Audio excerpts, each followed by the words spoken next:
Hey there, Alan Matthews here, and in this video I've got 11 tips for you if you're just starting out guitar. These will just set you on your way. Well, nice little things just to keep in mind. Tip number one, just do something. So you're not going to be perfect. You're not going to be practicing the exact perfect things in the exact perfect way when you're first starting out. We just have to get over that. You don't even know what perfect is at this point, so the main thing is that you just do something. Practice your whatever, your chords, practice your notes, whatever it is that you're doing, just spend time on it. That's first and foremost. With time, of course, you'll narrow that in, and you will make mistakes, and you will gain bad techniques that you have to fix later.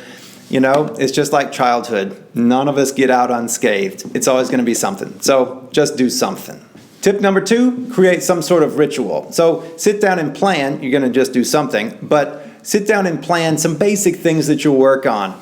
It may be, we'll talk about some other things later in this video that you can do in your early practices that will really help. But just have some sort of game plan so that you don't have to make decisions when you first sit down. Because that's a killer, is to sit down and not know exactly what you're going to do, and then you have to figure out something. It just takes too much brain power. It's just easier to put it down and go watch Oprah or something. Number three, set a time to practice each day, or at least get a basic idea of when it is that you will practice. Is it going to be right before bed, at night, after dinner, before breakfast, after breakfast, middle of the day, at lunch? Where is it going to be? So just envision where you'll actually be practicing for the next several days, so that when that time comes, you will have already planned something, at least mentally, for that time. If you really want to go gangbusters, actually put it on your calendar and schedule it so that it actually does happen. That's going to be your best way that you can show up with consistency, which is really important. Step number four, set a place to practice. Decide on a place. Ideally, this place that you practice is free from distraction. No TV or radio. Your phone's not sitting there with texts going off. Turn it off. Put it out of your range of vision. Ideally, a great practice space is actually facing a corner so that your guitar sounds really good coming back to you and you don't have the distractions. If you're facing a big messy room, then you're going to be thinking of all the different things that you should be doing instead of practicing. And so ideally, isolation, quiet, free from distraction. Winning combination. Number five, set up this practice space with everything that you'll need beforehand. That includes your guitar, a tuner, any sort of music sheets or diagrams or printed pages that you're using, books, anything that you're using. If you're going to do it, if you're working from materials online, which is great, then have that there, have it brought up, have a nice stand where you can see it. Whatever it is that you need, have it there so that you don't have to put your guitar down and go get something, because the chances that you'll get sidetracked and end up doing the dishes or talking to somebody on the phone skyrockets when you actually leave your practice space. It's hard to come back. So set up the space. Number six, leave your guitar visible. So wherever your practice space is, I really like the hooks that you can hang your guitar on the wall. That way it's very easy to pick up. If you put your guitar in its case and then put the case in the back of the closet, it's very easy to forget about. Out of sight, out of mind. So keep it in sight. If you've got, aggressive cats or something and you need to put it in its case, keep the case visible. Keep your practice space visible, whatever it is, so that it's front of mind all the time. All right, number seven, and here we actually get into some nitty-gritty of what to actually work on within your early practices. First and foremost, focus on learning chords. Basic chords. You can look below for a link and you'll find links on how to download all the basic chords for free.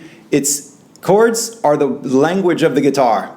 The guitar is built around chords. Even if you're a classical player, especially if you're a classical player or want to be, then chords are just the way that things work, and they get your fingers moving really well. They are the way to go. You will constantly use them. Even after you've been playing for the next 150 years, life extension and all, then you'll still be playing these basic chords. There's just 17 basic chords. Learn them. Next, do some sort of dexterity exercise every day. This could be scales as you progress and actually learn scales. It could just be 1, 2, 3, 4.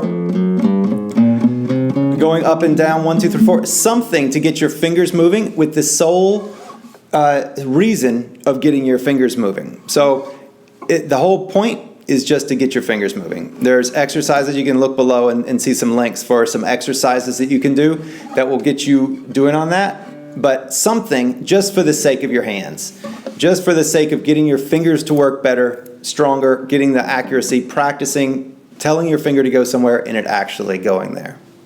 In that same vein, number 9 here, do off guitar exercises or stretching. So the time that we have on the guitar, very small. The time we have off the guitar, very large. So some sort of exercises, stretches, even just this, even just something as simple as this, or doing the wave, using your fingers. There are a million different things that you can do with your hands off the guitar throughout the day, just for a few seconds here and there, that will really build your strength and your flexibility and your stretch and just the ability. It'll also just wake them up and tell them that, hey, I'm going to be demanding more from you from now on, so let's get with the program. So something with your hands off the guitar throughout the day here and there. Number 10, if you are going to read music, if it is in your plan to read music, I would start as soon as possible. It takes a while. It can be really, it's a different language, right? So it is difficult to read music, even if you've read on some other instrument, if you know how to read music and the notes on the staff and everything. Just putting it on the guitar, it takes a lot of brain power. So just doing that just for a minute or two each day, you'll just start that process, because it really does just take time. You have to build the connections in there. And so the more time that you can get behind you in the process, the better. So even if it's just for 2 notes a day or something, start reading notes immediately.